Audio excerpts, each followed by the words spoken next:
Welcome to the Artist Work Ethic Podcast. I'm Mike Pelak. I'm a screenwriter and filmmaker who's always looking to maximize my time and potential as I work to break in. In this podcast, I talk to artists of all kinds who have seen success in their fields about their process, habits, and work ethic. Today on the show is musician Kenton Remmey. Kenton is a solo singer-songwriter and the lead vocalist of Silence of You. His songwriting styles range in a wide spectrum from delicate acoustic music to the high intensity of screaming post-hardcore. Silence of You will be touring alongside Armor for Sleep this fall. All right, Kenton, thank you for coming on with me today. Thank you so much for having me.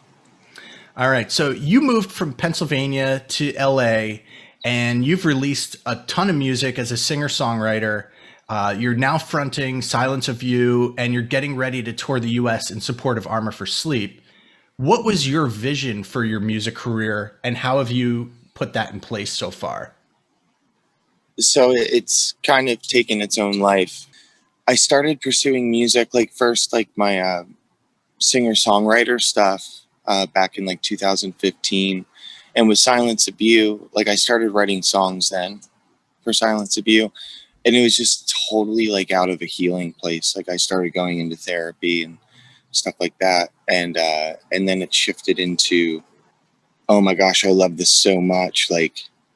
I'm going to go for it. I'm going to push this to try and make this a career, my life. And I was doing a lot of acoustic solo stuff, shows and things like that. And then, and I was like, I want to rock out. And so, I demoed some stuff for Silence of You and met Nick, our guitarist, and he was totally on board. And then we met the other guys, and we've been just pushing Silence of You.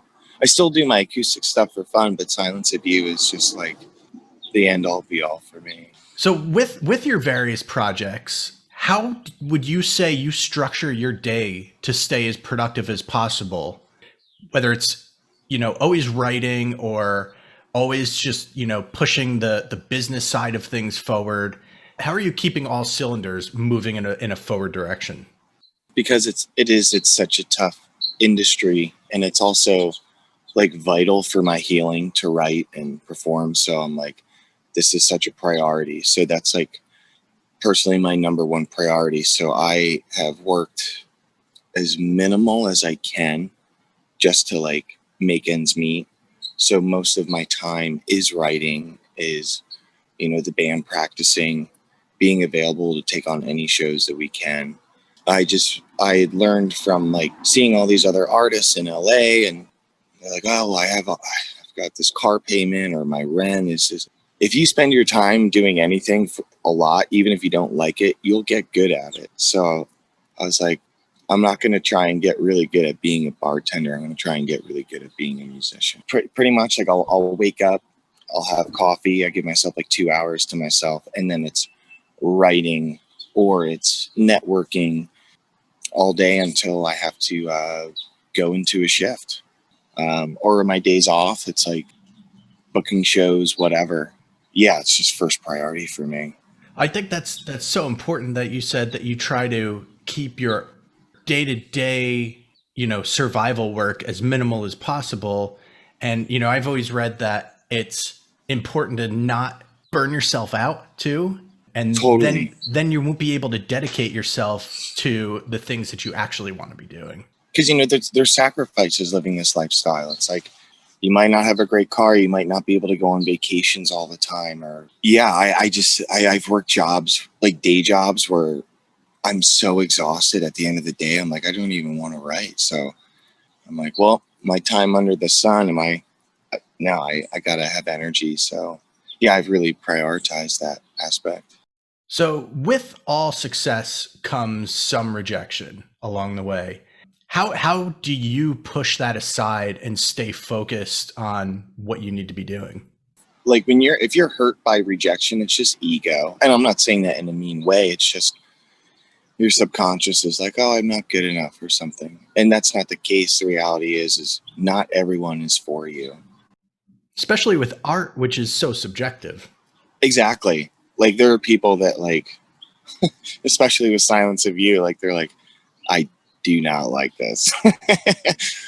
And then there's other people that love it. And yeah, I think that, what's the saying? It's like rejection is the universe's protection. I've had so many no's and so many no replies or responses. And it's just like, okay, like just keep going and trust the process. And the yeses and the people that have shown up in my life have just been so great. And so, yeah, I focus on that energy. I think it's an important thing too to think about, that sometimes those no's are the things that lead you to a better yes. You know, I mean, Mm-hmm. I've had that in my life outside of the creative arts, and I've had that with, you know, within it. And that something that you think is a bummer and didn't work out for you, it turns out that if it had worked out for you, the better thing just never would have, you know, it never would have showed itself. 100%. Yeah, I've definitely, I can relate to that as well.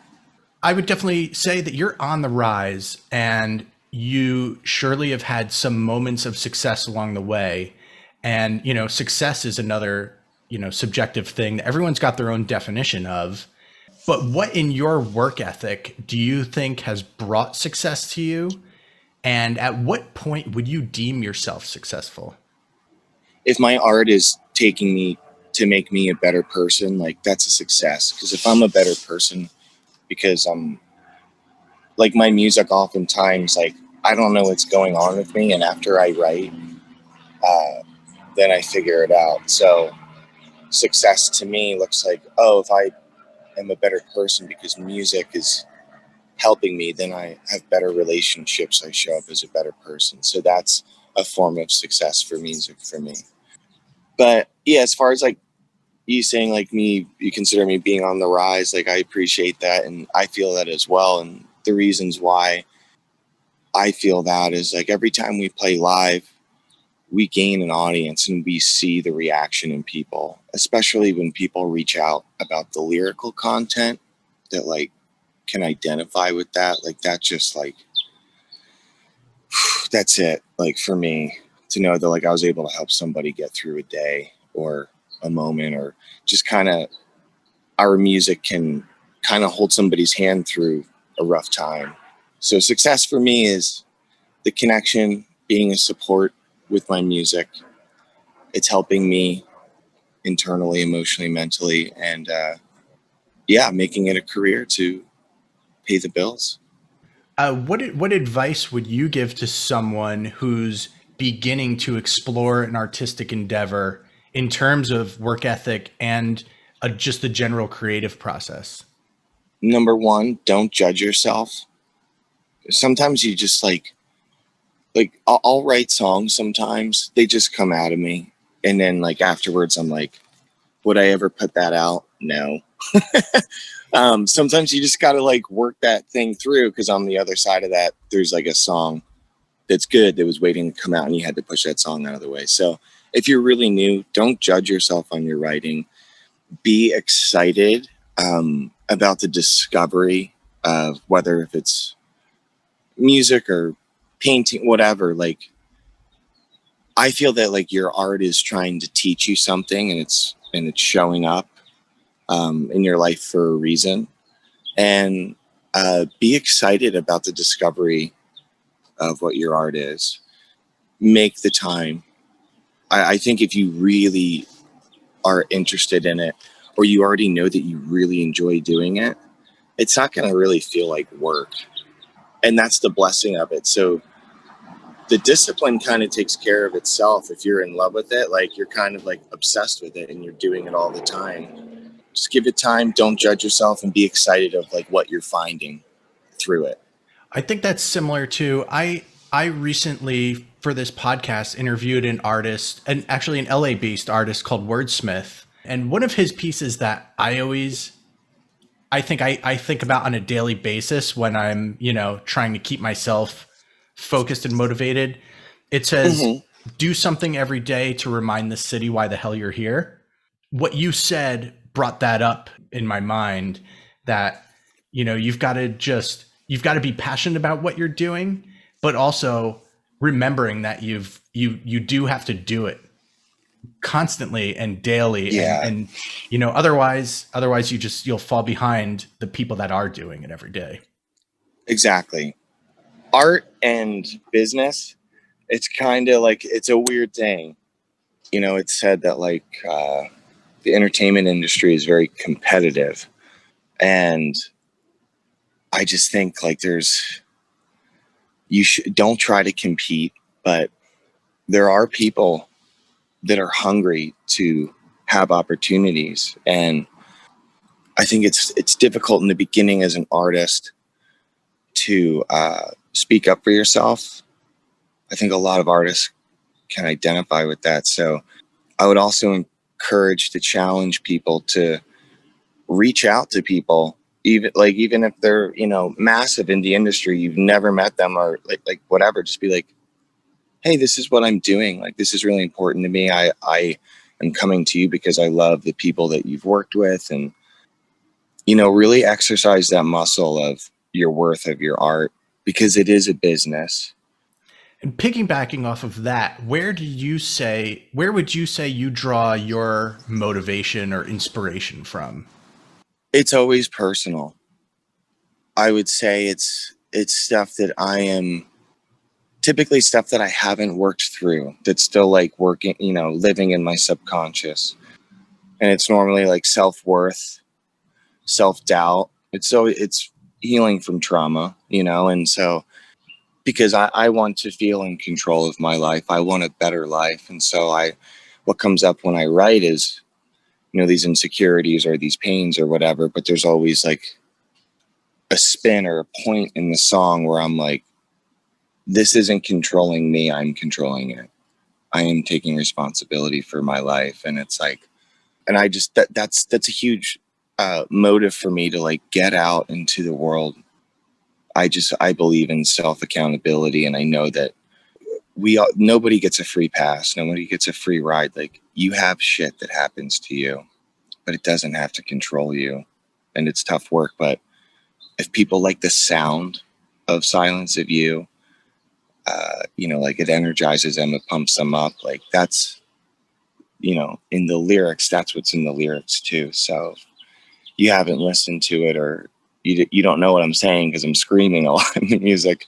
I'm screaming about that kind of stuff. Cool perspective. Thank you. To wrap this up, is there anything that you want to talk about that we didn't talk about, or even anything you want to plug? I mean, I know you're getting ready to do the US with Armor for Sleep, as I mentioned earlier, but anything else you have going on? Yeah, we're going to be releasing 2 singles, maybe a third, over the course of the summer. And that's going to be out everywhere, iTunes, anywhere you can stream and stuff like that.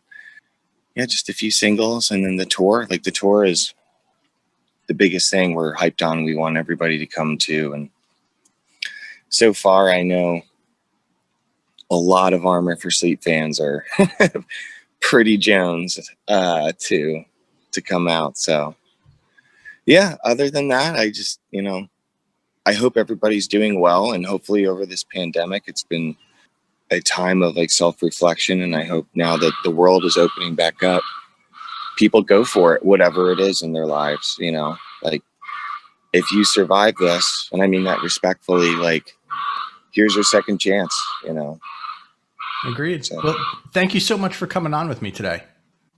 Oh, thank you so much for having me. Again, I was so excited.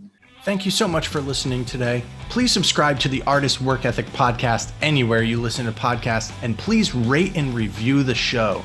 Follow us on Instagram at The Artist's Work Ethic, and check out theartistsworkethic.com.